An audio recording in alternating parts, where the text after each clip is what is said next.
먼저 시황부터 잡아놓고 진행하도록 하겠습니다. 제가 2주 전에 출연해가지고 1900포인트에서의 공방은 어쩔 수 없이 진행될 수밖에 없다라고 말씀을 드렸습니다. 코로나를 기회로 잡으려고 하는 분들과 그리고 고평가 논란으로 인해 가지고 매도를 취하려고 하는 세력들 간의 싸움은 어떤 것이 정답이다라고 할 수는 없는 거예요. 다 합리적인 이유가 있으니까. 아무튼 이 1900포인트는 적과의 동침입니다. 시장을 그러니까 리세션, 이 코로나 경기 침체가 짧게 끝날 것이다라고 생각하는 사람들과 아니다, 이것은 롱텀이 될 가능성이 높다, 3분기, 4분기 때까지 계속 이어질 수 있다라고 생각하는 그 둘의 공방은 계속 펼쳐질 수밖에 없고, 그 둘은 1900포인트에서 끌어안고 지금 함께 동침할 수밖에 없는 상황입니다. 그런데 우리가 무엇을 눈여겨보면 시장에 답이 나오냐면요, 예를 들어서 원유가 떨어졌습니다. 근데 주가가 안 떨어져요. 원유가 폭락을 했는데. 근데 원유가 조금만 올라도 시장이 급등합니다. 그렇죠. 호재에 민감하게 반응하는 현재의 상황으로 봤을 때는 이 1900포인트에서 방향성은 상방으로 열릴 가능성이 지금은 더 많다라고 보시면 될 것 같습니다. 월가의 의견에서도 그렇습니다. 골드만삭스, 모건스탠리, 뉴욕 증시 낙관론 주장. 경기는 지금 바닥이다. 지금부터는 새로운 국면으로 접어들 가능성이 높다. 미국 재무부에서도 그렇게 이야기하죠. 2분기부터 점진적으로 좀 회복이 되면서 바닥을 찍고 3분기 때 GDP 성장률이 조금 나아지면서 4분기 때 본격적으로 우상향하기 시작할 것이다 라고 얘기를 합니다. 아무튼 그 의견과 투자은행, IB 투자은행들의 의견은 상방적으로, 긍정론적으로 최근에 펼쳐지고 있는데요. 아무튼 시장은 호재에 조금 더 민감하게 반응하는 그런 구조의 모습이다라는 겁니다.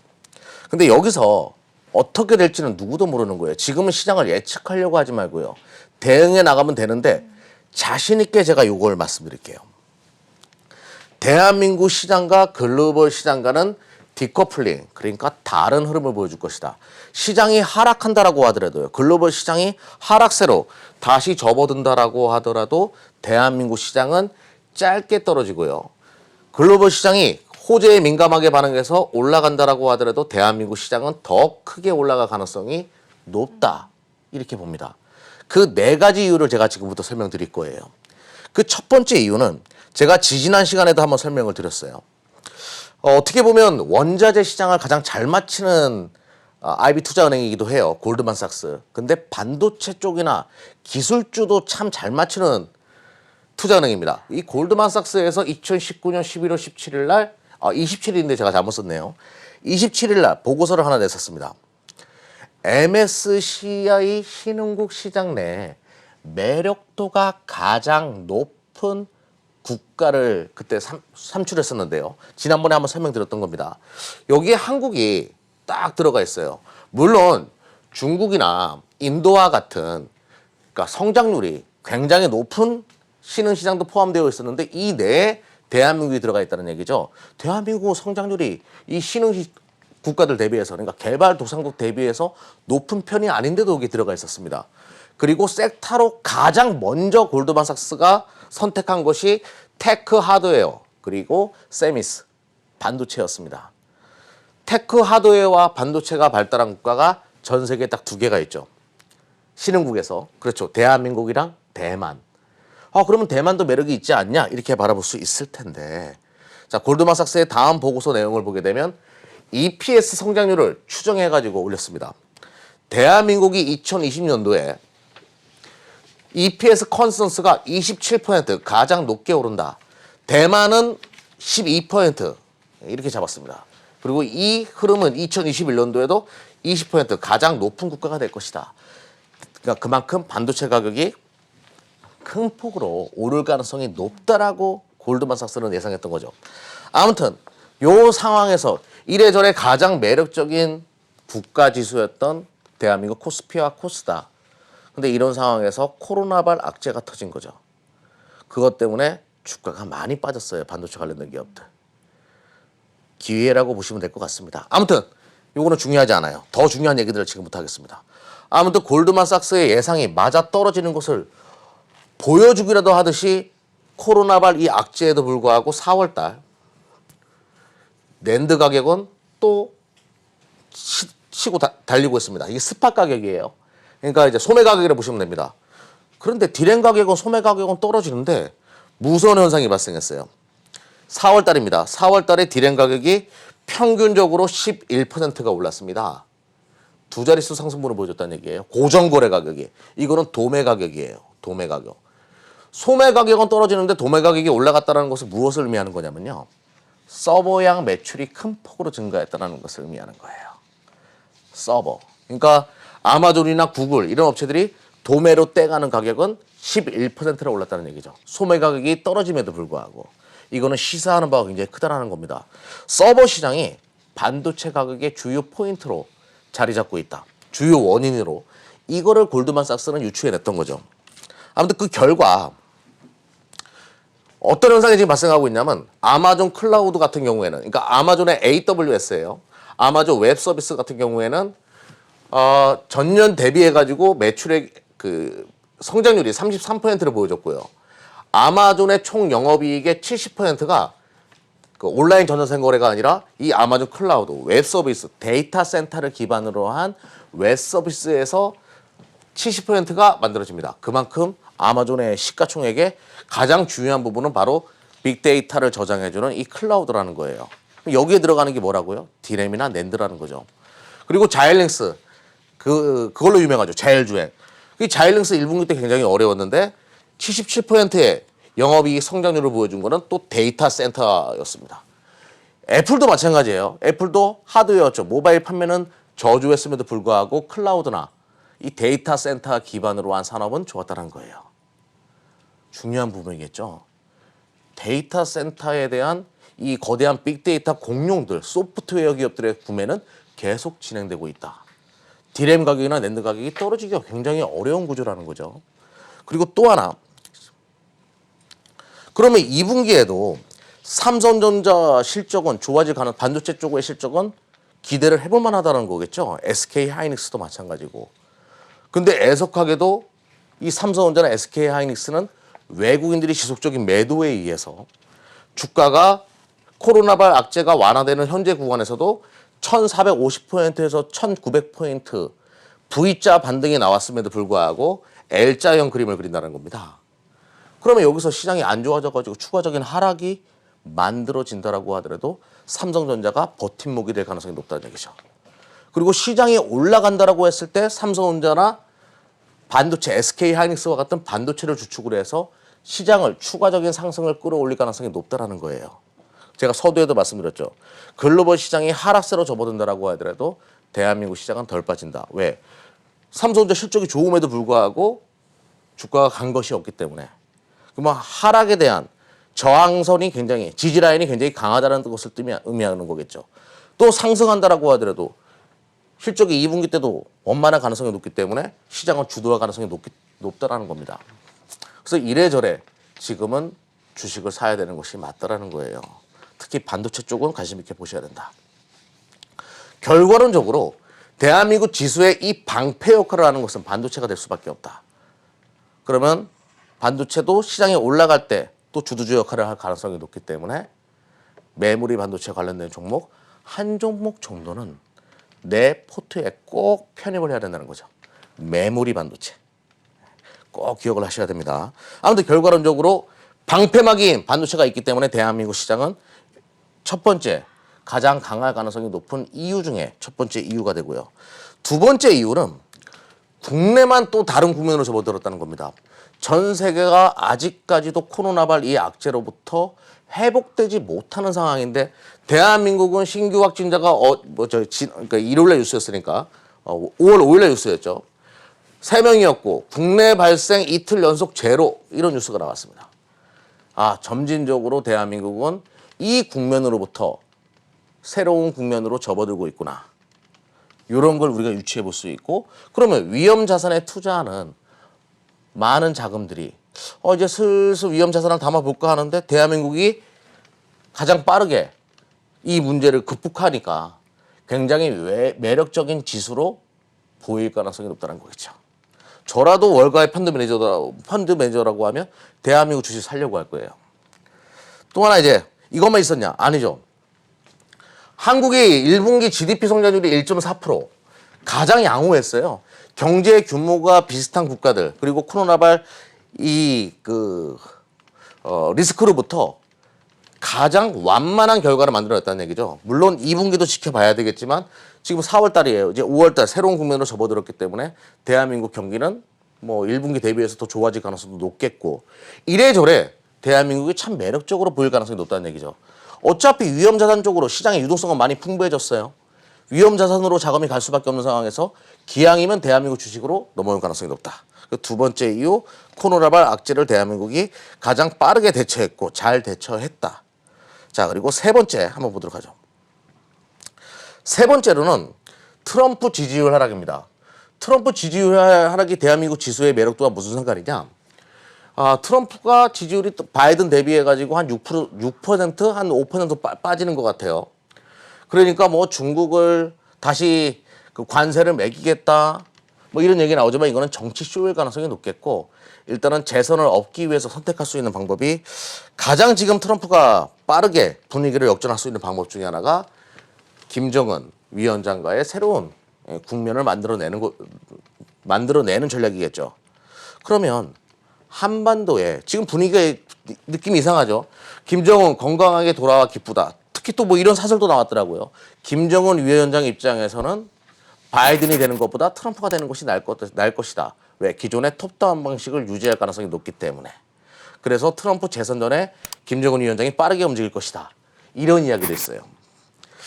아무튼 이래저래 정치적으로 바라봤을 때 둘이서 만나고 새로운 국면, 새로운 그림을 만들어내는 것은 필요한 국면이거든요. 그러면 한반도의 정세가 새롭게 달라지겠죠. 코리아 디스카운트 요소도 해소되고 이래저래 대한민국이 저평가될 필요는 없다라는 논리가 붙을 겁니다. 자, 한반도의 평화 모드 세 번째 이유가 됩니다. 그리고 네 번째 이유는요. 바로 이거예요. 대한민국은 IT 강국이에요. 누가 뭐라 하더라도 전 세계에서 IT 하드웨어 시장의 절대 강자죠. 그런데 이 대한민국이 AI 강국으로 간다라고 합니다. 근데 엄밀히 말하면 AI가 아니라 자동차 강국이겠죠. 자, 문재인 대통령이 말했던 이 AI의 주 핵심 요소는 자율주행을 이야기하는 거고요. 자율주행은 자동차를 위해서 필요로 한 거잖아요.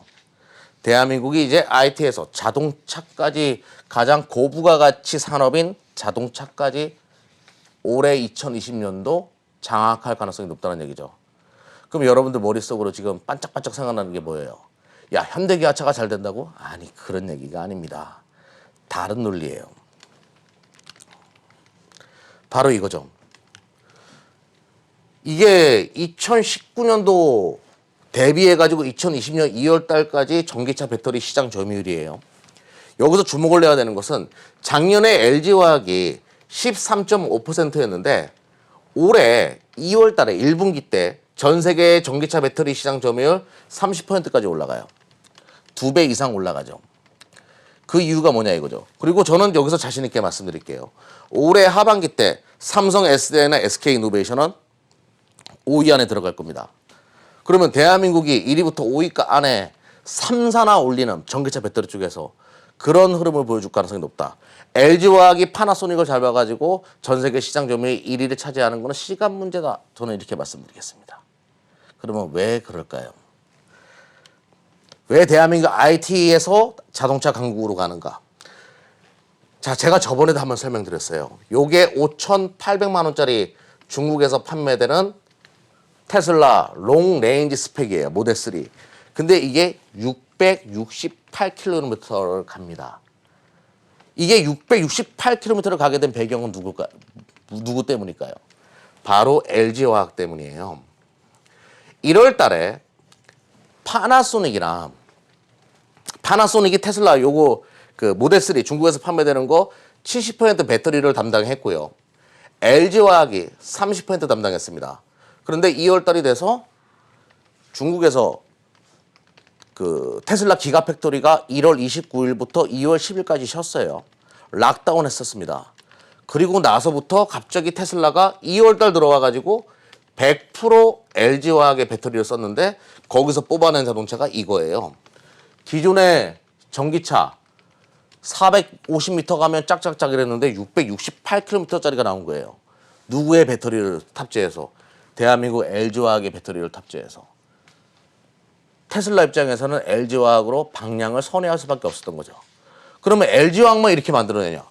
대한민국 3사는 당연히 이렇게 만들어낼 수 있어요. 그러니까 자동차 강국이 될 수밖에 없다는 얘기죠.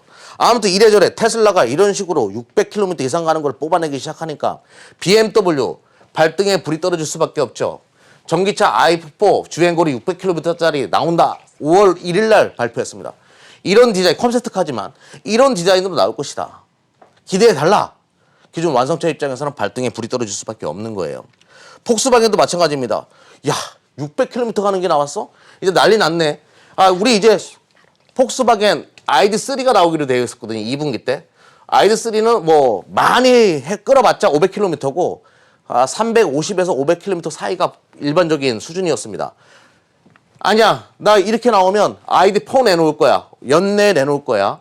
ID4는 최대 500km까지 주행 가능해. 가격은 너무너무 저렴하지. 기존의 완성차 업체들의 발빠른 반격이 진행될 수밖에 없었다는 거죠. 근데 재미난 거, 조금 전에 말씀드렸던 BMW, 거기 배터리 누가 담당하죠? 삼성 SDI가 담당합니다. 삼성 SDI 600km까지 끌어낼 수 있어요.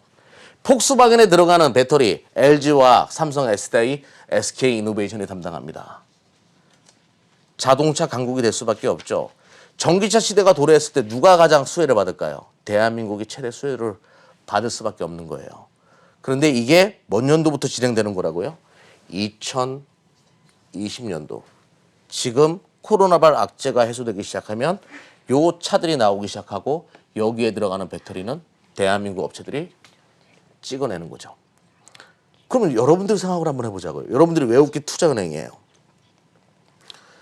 대한민국만한 매력적인 국가가 없잖아요.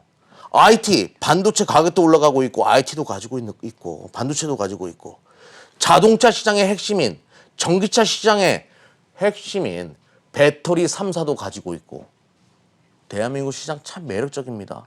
이 기회를 테마주나 단기 트레이딩이나 뭐 지금 정치 테마주 하시는 분도 계세요. 총선 끝났는데 그렇게 시간을 소비하고 싶습니까? 이 기회를 날리지 마십시오. 10년 만에 온 기회예요. 꼭 이 기회를 잡으셨으면 좋겠습니다. 그러면 또 이런 분들이 계세요. 꼭 이제 의심하시는 분들.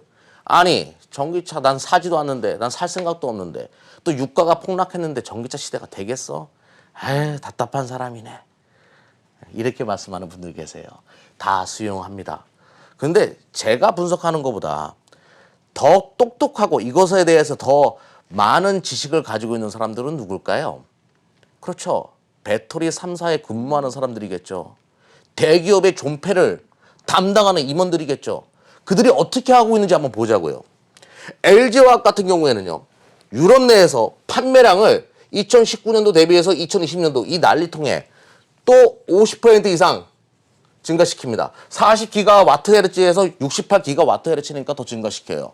그리고 SK 이노베이션 같은 경우에는요. 1GWh에서 5GWh 5배 증가시킵니다. 삼성 SDI 같은 경우에는 8GWh에서 16GWh 2배 증가시켜요. 작년 대비해서 올해 생산 캐파를요. 이 사람들은 바보가 아니에요. 기업의 존폐를 책임지는 사람들입니다. 이 사람들이 제가 백날 분석해봤자 저보다 더 많이 알겠죠. 대기업이 어떻게 움직이는지를 보면 답이 나오겠죠. 이렇게 흘러가고 있는 거예요. 그럼 여기에 맞춰서 투자를 계획하는 것이 맞다. 그러면 결과론적으로 방패는 반도체가 되고 이것만 기억하시면 됩니다. 대한민국 주도주는요. 딱 두 개 섹터에서 발생해요. 방패인 메모리 반도체 그리고 창이라고 할 수 있는 새로운 창으로 성장한 2차 전지 요 두 개 섹터가 시장을 주도할 겁니다. 이와 관련된 종목들 위주로 포트를 준비하시라는 이야기예요. 자, 그러면 이제 해자가 있는 기업 본격적으로 서두가 좀 길었네요. 이야기 들어보도록 하죠. 아니, 원래 전기차라고 하면 한 번 충전해가지고 500km 가면 진짜 많이 가는 거 아니냐? 400km도 많이 가는 거 아니냐? 이렇게 말씀하는 분들이 계실 텐데 어떻게 해서 LG화학은 668km를 찍어냈냐 이거죠. 어떻게 해서 그렇게 됐을까요? 어떻게 해서? 한번 추리를 한번 해보도록 하겠습니다. 옆모습이 저랑 비슷한 셜록 홈즈예요. 자, 배터리 같은 경우에는 일단은 양극재 같은 경우에는 하이니켈 이미 갔습니다. 니켈 함유량을 많이 가져가는 거, 니켈 함유량을 많이 가져가는 거, 하이니켈 시대로 다 왔고요. 대한민국 시장이 요 3원계에서 또 파나소닉도 마찬가지고 일본의 업체와 양대 산맥을 이루고 있기 때문에 양극재는 고만고만하지 않냐.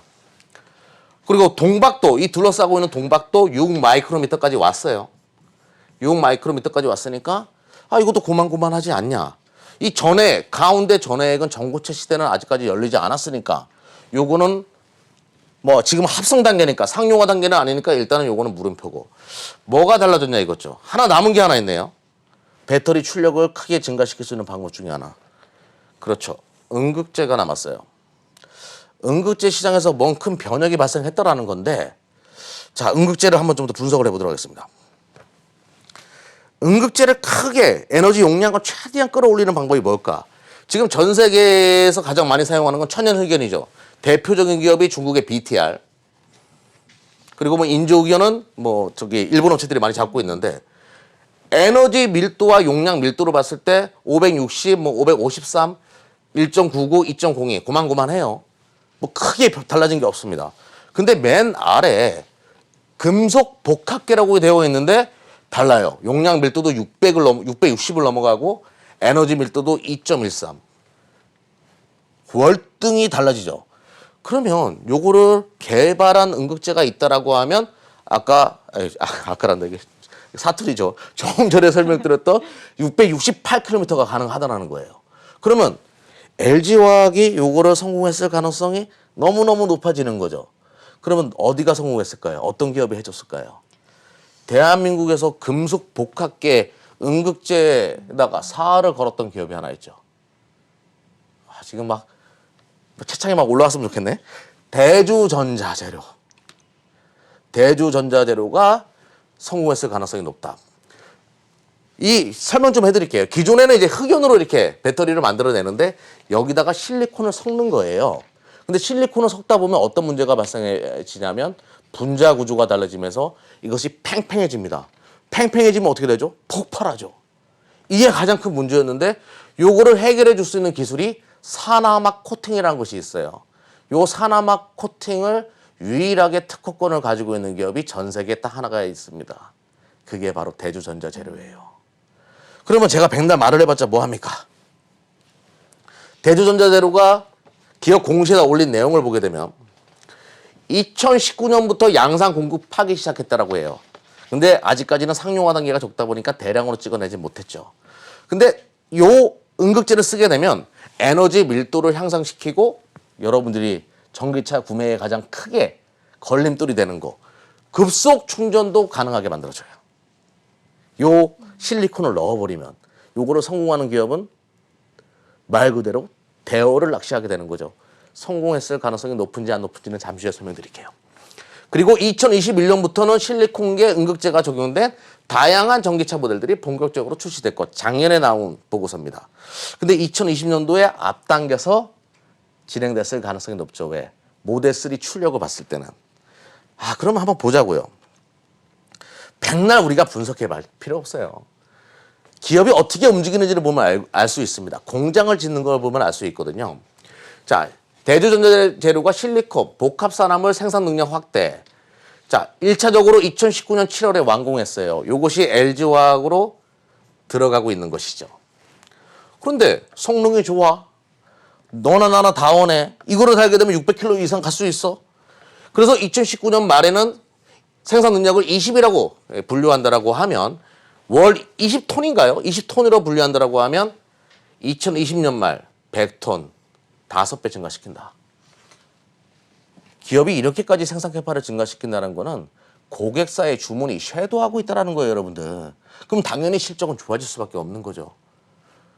우리가 원했던 600km 가는 에너지 민들로 만들어낼 수 있는 음극재, 또 급속 충전도 가능한 음극재 시대가 대한민국 기업 대주전자재료가 또 하나 열어줬다라는 겁니다. 또 하나 이제 요거 좀 짧게 설명드릴게요. 원래는 응급화 물질은 이 기업의 3%밖에 매출이 지키지 않았던 기업이에요. 2019년도. 근데 2020년도 들어와서 급격하게 증가하겠죠. 전구 페이스트, 그러니까 MLCC의 원료가 되는 요런 분말을 말아가지고 용액으로 만들어지는 요걸 만들던 기업이에요. MLCC 원료. 근데 MLCC 원료가, MLCC가 지금 어디로 가죠? 전기차로 가죠. 전기차용 MLCC도 만들 수 있어요. 차량용 MLCC도. 동사는. 삼성전기로 매출이 지킵니다. 요것 또한 성장성이 너무너무 높은 산업인데 바로 요거까지 붙은 거죠. 음극재. 그럼 요거 자료, 옛날 자료 보면서 한번 설명드려 볼게요. 실리콘계 음극재, 그러니까 금속계 음극재를 만들 수 있는 기업이 많아요. 그런데 대주전자재료가 세계시장 점유율 10%인데 고효율 제품을 유일하게 만들 수 있는 기업이라고 보시면 돼요. 현재까지는. 앞으로도 특허권을 유일하게 가지고 있기 때문에 계속 성장해 나갈 수밖에 없다. LG화학에만 들어가지 않겠죠. 10여 개 고객사의 주문이 쇄도하고 있다고 합니다. 그리고 요것 좀 보십시오. 전기차용 MLCC 매출이 증가하니까 2020년도 기존의 주 매출처였던 전구 페이스트 매출액 추이도 증가하는 추이지만 지금 응급화 물질 매출액 추이를 보게 되면 거의 10배 단위씩 성장하고 있다는 얘기죠. 매년. 이것 또한 우리가 주목을 해야 된다. 설명드리도록 하겠습니다. 그래서 올해 예상 영업이익 시장에서는 100억 정도 잡고 있는데 24시 클럽에서는 150억 이상도 잡고 있다. 이렇게 설명드리면서 해자가 있는 기업 마무리하도록 하겠습니다.